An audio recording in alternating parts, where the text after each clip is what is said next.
Next week on Thursday will mark 10 years since the Lily mine tragedy in Mpumalanga, where 3 mine workers' bodies remain trapped underground. The accident in Barbeton in Mpumalanga happened after a shipping container office fell into a sinkhole, trapping Yvonne Mnisi, Nkambule and Solomon Nyirenda inside, and their remains have never been recovered. For nearly a decade, the families have waited for justice and the recovery of their loved ones. ActionSA says government inaction has allowed criminal syndicates to operate with impunity at the mine. The party is calling for parliamentary oversight and accountability from the ministers of police and mineral and petroleum resources. It has also criticized the National Prosecuting Authority for failing to act on a court ruling ordering criminal investigations. For more on this, I'm joined by the ActionSA leader, Herman Mashaba, and of course, a bit later on, I'm hoping to be joined by a family representative, Harry Mazibuko. In fact, I'm told Mr. Mazibuko is now there. With that said, then I think it's only apt that I start with you, Mr. Mazibuko. Good afternoon, and thank you for joining me. So just for you to recap and reflect on 10 years really is a long time for you as families without answers as to what happened to your loved ones. What does this milestone of 10 years symbolize for you, and how are you marking it? Yes, good afternoon to you and the viewers as well. We as the families, we call it 10 years of torture, 10 years of betrayal, 10 years of lies, especially by our government. We are totally convinced that we've been failed by our government with many reasons that I can present.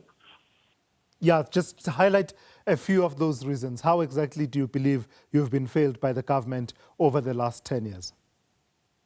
Yes, first is that the Department of Mineral Resources, after the incident on 2017, as per Section 72, an inquiry was conducted by our government. Then the findings were that the mine collapsed due to negligence because apparently the mine management has been warned by experts to consider shifting the road that goes underground, but them as management, they prioritize profit rather than the safety of everybody in the mine. It's there in the inquiry report. And then they recommended also prosecution of the mine management. Till to date, that has not happened. And it was supposed to be done by who? By our government. It's one of the reasons that we say we've been failed by our government. And again, the process of business rescue practitioners is a process that has been designed also by our government. If one may ask as to what did the business rescue practitioners did since his appointment on 2016, nothing. He's busy doing nothing. And again, for 2 years, we as the families, we've been subjected to an inquest in Mpumalanga Magistrate Court. We were told the purpose of the inquest is to determine whether death occurred, of which we agreed as law-abiding citizens. And again, we've been promised that will assist us, the families, to access their bank accounts. At a later stage, that case has been withdrawn. So we're sitting with thousands of questions without a single answer. Yeah. Because in 2010 in Chile, it happened whereby 33 miners were trapped over 688 meters underground. They were retrieved by the Chilean government. Ours, Yvonne Mnisi and Solomon, they are less than 75 meters underground. 10 years later, still we can't find them. All right.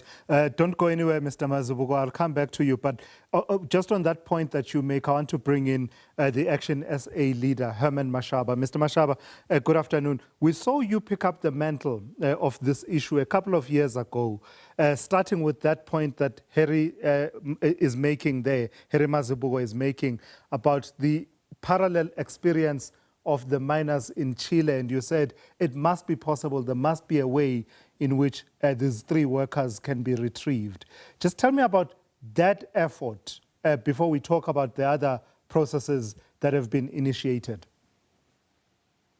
No, thank you very much, Thulasizwe, and good afternoon to the listeners. This issue of the Lily Mine tragedy, it's actually one of the darkest periods of our democratic dispensation. As you are aware, Sizwe, I think let's call a spade a spade. I think for us, as Black South Africans, since the discovery of minerals, particularly gold, we lost thousands of our people without government that cared. So we thought with 1994 government taking over the mining licenses so that mining companies can be held accountable. Unfortunately, this case of Lily Mine is a clear indication of the insensitivity and you know, I don't know what to really call this government, because remember, few months after the collapse of this mine, they lied to us, lied openly, blatantly lied to South Africans that that container cannot really be retrieved. And when I was actually called by the family asking for my help, I drove all the way to Barbeton. At the time, I didn't know that you can't do in and out. I went there and I found the families, and they related to me what actually transpired up to the time when they decided to set up site. Listening to them, immediately I could pick up this, the numbers don't add up, because I wanted to find out who made the decision that the mine cannot really be retrieved. And no one can tell us. And I then immediately upon my return, what I promised the family that let me get you to some of the best lawyers in the country to get our government and management of this mine to tell us what informed their decision that this container cannot be retrieved.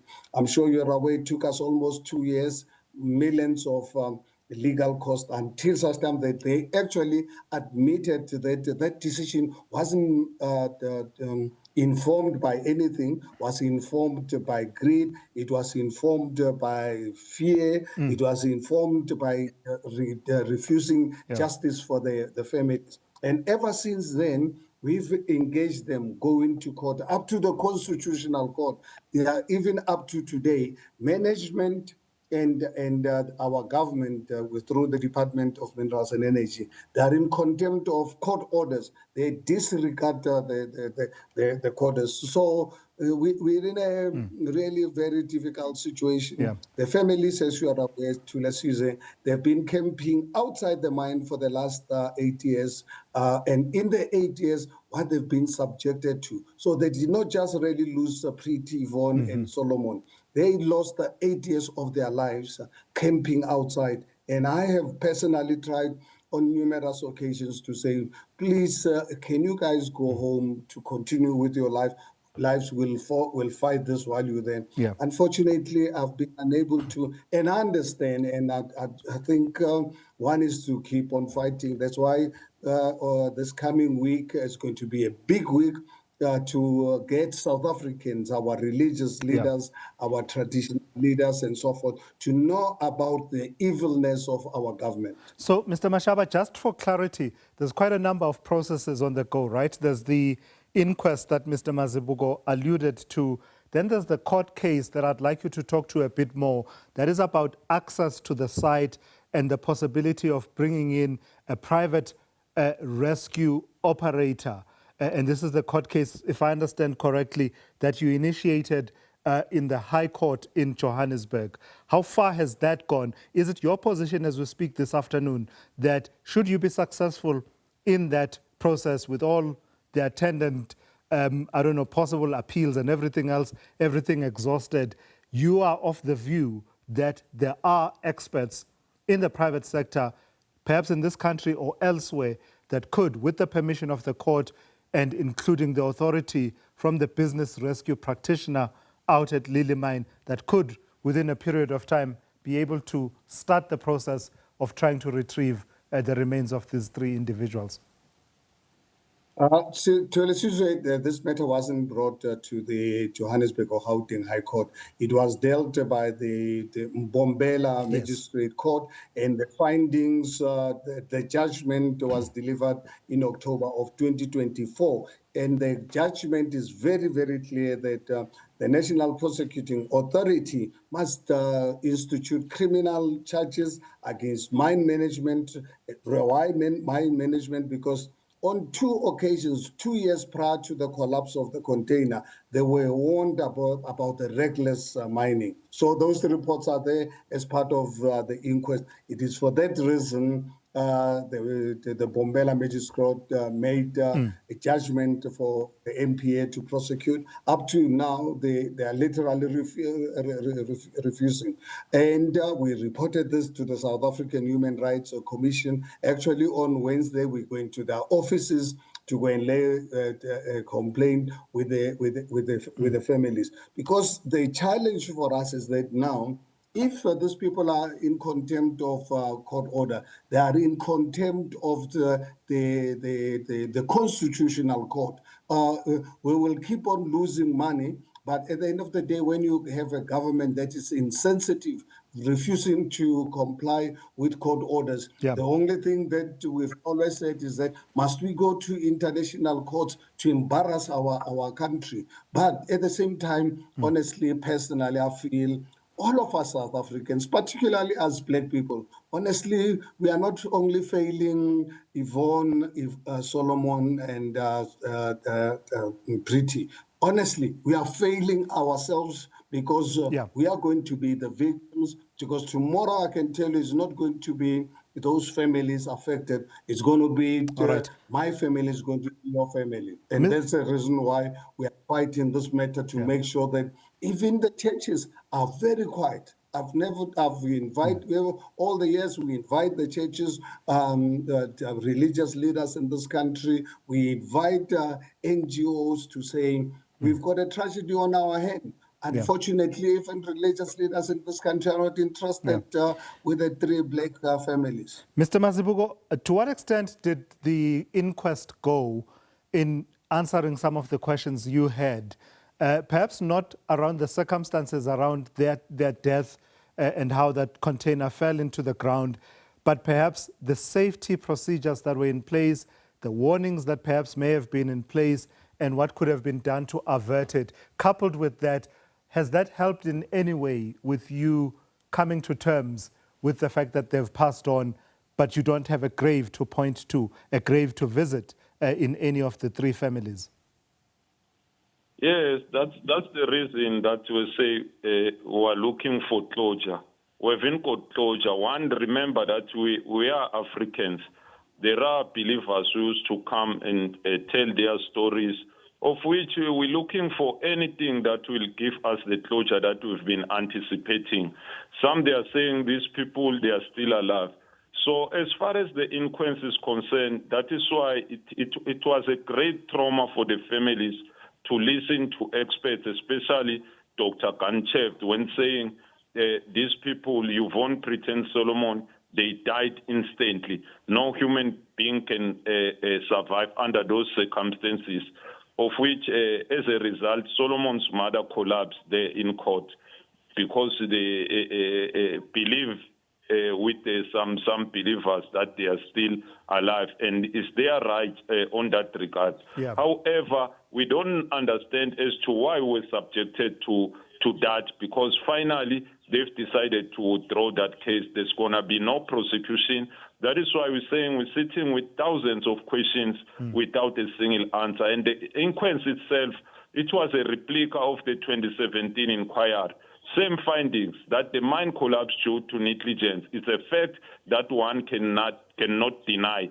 That's one of the reasons we say we've been failed by our government, because even the then Minister Mosebenzi Zwane, he came and made promises.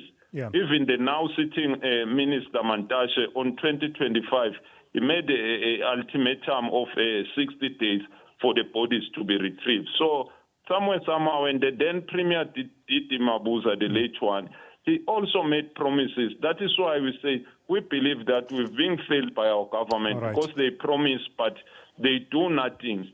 You see. Yeah.